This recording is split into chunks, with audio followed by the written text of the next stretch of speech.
Bill Barr is following the law, and what's his reward? Democrats are going to hold him in contempt. I don't think today's actually about getting information. I don't think it's about getting the unredacted Mueller report. I don't think last week's hearing was actually about having staff question the Attorney General. I think it's, as my colleague said earlier, I think it's all about trying to destroy Bill Barr because Democrats are nervous he's going to get to the bottom of everything. He's going to find out how and why this investigation started in the first place. Never forget what Bill Barr said a few weeks ago, 3.5 weeks ago, when he testified in front of the Senate Finance Committee. Said a lot of important things, but he said four very interesting things. First, he said there was a failure of leadership at the upper echelon, term he used, upper echelon of the FBI. We all know that's the case. Director Comey's been fired. Deputy Director McCabe fired, lied 3 times under oath, according to the Inspector General. FBI counsel Jim Baker demoted and left, currently under investigation by the Justice Department. Lisa Page demoted and left. Peter Strzok, deputy head of counterintelligence, demoted and fired. Peter Strzok, the guy who ran the Clinton investigation and the Russian investigation. There was certainly a failure of leadership at the upper echelon of the FBI. Second thing the Attorney General said 3.5 weeks ago in front of the Senate Finance Committee. Spying did occur. Said it twice. Yes, spying did occur. Third, he said, there's a basis for my concern about the spying that took place. And maybe the most interesting thing, 2 terms he used that frankly I find frightening. He said there was, in his judgment, he thinks there may have been unauthorized surveillance and political surveillance. Scary terms. We got to go back to January 3rd, 2017. Senator Schumer on the Rachel Maddow show talking about then President-elect Trump says this: if you take on the intelligence community, they have 6 ways from Sunday at getting back at you. Now, I don't know if the FBI went after President Trump in 6 ways, but I sure know they went after him in 2 ways. And the first one is the now famous dossier. On October 21st, 2016, the FBI used one party's opposition research document as the basis to go to a secret court to get a warrant to spy on the other party's campaign. That happened. Democrat National Committee, the Clinton campaign, paid Perkins Coie law firm, who hired Fusion GPS, who then hired a foreigner, Christopher Steele, who did what? Talked to Russians and put together this salacious, unverified document that became the basis to get a warrant to spy on the Trump campaign. They did it. And when they went to the court, they didn't tell them important things like who paid for it. They didn't tell them that Christopher Steele had already told the FBI and the Justice Department that he was, quote, desperate to stop Trump. And they didn't tell the court that Christopher Steele had been fired by the FBI because he's out talking to the press. They did that. And second, just last Thursday, New York Times story, FBI sent investigator posing as an assistant to meet with the Trump aide in 2016. FBI sent someone in, pretending to be somebody else, to talk with George Papadopoulos, who was with the Trump campaign. You know what they call that? You know what they call that? It's called spying. They did it. They did it. They did it twice, and who knows how much more. And what I know is Bill Barr has said he's going to get to the bottom of it. And think about the term he used again. This is important. Political surveillance in the United States of America. I will not yield. Think about that term. He's going to get to he said he's going to put a team together, going to investigate all this. This is critical. And never forget the guy who ran this investigation, Peter Strzok, ran the Clinton investigation and then launched and ran the Trump-Russia investigation. Never forget what he said. Trump should lose $100 million to zero. We need an insurance policy. Told Lisa Page, don't worry, Lisa, we'll stop Trump. This is what Bill Barr wants to investigate. And as my colleagues have said, this is the House Judiciary Committee, with the history this committee has in protecting fundamental liberties and protecting the Constitution. Last week, there was another important document Emmett Flood sent to the Attorney General. I just want to read a couple sentences. Under our system of government, unelected executive branch officers and intelligence agency personnel are supposed to answer to the person elected by the people, the president, and not the other way around. This is not a Democrat or Republican issue. It's a matter of having a government responsible to the people, to we the people. In the partisan commotion surrounding the Mueller report, it would be well to remember that what can be done to a president can be done to any of us. And this committee is supposed to look out for that fundamental fact more than anything else. And we are not doing that today. I yield back. I would simply observe that, to his credit, Mr. Jordan has been second to none in asking for access to the materials we're asking for the.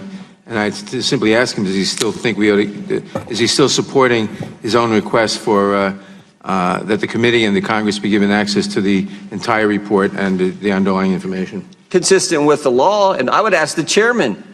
My understanding is Mr. Mueller's going to be here next week. Why are we doing it? You're going to get to ask the guy who wrote the whole darn document. We're all going to get asked him questions. Why don't you hold off on this contempt until at least the guy who wrote the thing spent 22 months and $35 million with a whole bunch of Democrat lawyers putting it together? Why don't you wait and ask him next week before we do this contempt resolution?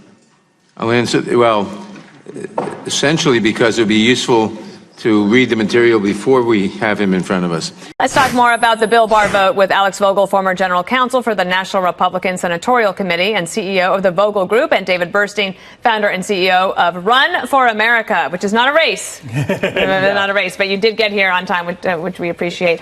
Alex, you're a lawyer, and nothing against lawyers at all. Appreciate that. I imagine that you love this kind of fight to watch between the legislative branch and the executive branch, and the founding fathers imagined that this might be how it goes. It is a pretty remarkable exchange that's going on between the Attorney General. I mean, look, from a purely legal perspective and trying to remove the politics from this, which I know is hard, certainly for Mr. Nadler. But let's do that for a moment. Let's do that. The Attorney General is not refusing to engage with the legislative branch. He testified the other day in the Senate.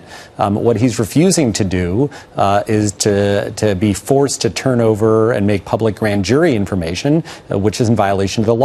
The chairman can go to court anytime he wants and ask the court to do that, as is his right. I'm not sure the court's going to agree with him, but he can do that. What he can't do is hold someone in contempt for complying with the law. But he's also invited the Democrats to come down to the Justice Department in a secure area. David, read the report for themselves. Why do they not do that? Is that strategic? Well, I think there's obviously two things going on here. One is a political fight that the Democrats want to have. The other is a legitimate responsibility of oversight. One would argue, if you think about what happened, for instance, with the Hillary Clinton investigation and the underlying documents that were gotten in the, before Democrats had control of Congress with Republicans and working with Republicans, it would say that the principle put forth there is not being put forth here, right? So the question about whether these things are so classified, so confidential, this is the kind of material that has historically almost always been provided to Congress. This is not the kind of information even that would be grand jury information. Yeah, and it was done in the Hillary Clinton case. This exact same thing. So I think but on the other hand, this White House is showing a historic level of non-cooperation with Congress. The Obama administration, Eric Holder was held in contempt,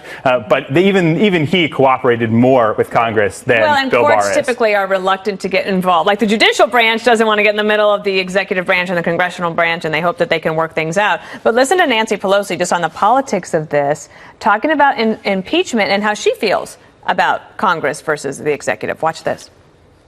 Impeachment is a very divisive course of action to take. We shouldn't do it for passion or bias, or it has to be about the presentation of fact, and it has to be about patriotism, not about partisanship. I think we're a superior branch, quite frankly. We have the power to make the law, and the president enforces the law. So we have a big role. We're closest to the people. That's classic, right? The Speaker of the House thinking that they're superior to the executive. That's not how the Founding Fathers thought of it. It's not. Co-equal is actually the word that they use. Like spine means spine and it's pretty things clear. like that. I want to read to you a quote, though, from John Yoo. He was formerly at the Justice Department, and he's a professor at Berkeley. He says this about this exertion of executive privilege. It would be extraordinary if the president actually were to try to stop all congressional testimony on subpoenaed issues. That would actually be unprecedented if it were a complete ban. He's treating Congress like they're the Chinese or a local labor union working on a Trump building.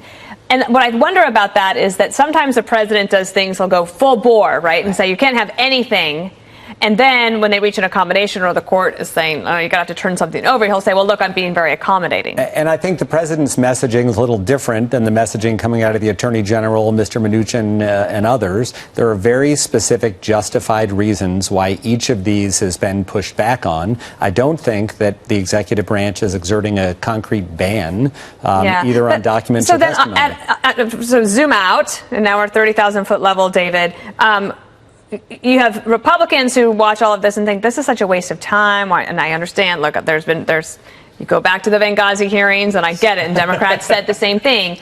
But is there a concern on the Democratic side that you'll spend so much time and all this energy not showing that you can actually govern when you go to run for re-election in 2020? Many of those freshman Democrats are running in seats that President Trump won in 2016.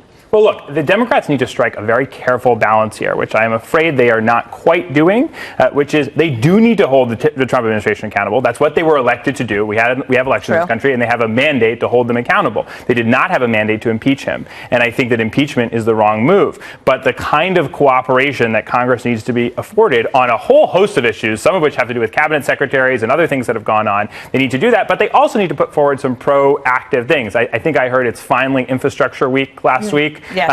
And there's some movement on that. Those kinds of things would behoove the Democrats, as well as some targeted, smart accountability, and accountability where they can actually have wins. Places where they can actually get something changed, get someone removed, as opposed to someone like Barr who's just never going to give up. All right. Alex Vogel and David Burstein, it's great to have you both here. Thank you. Thank you.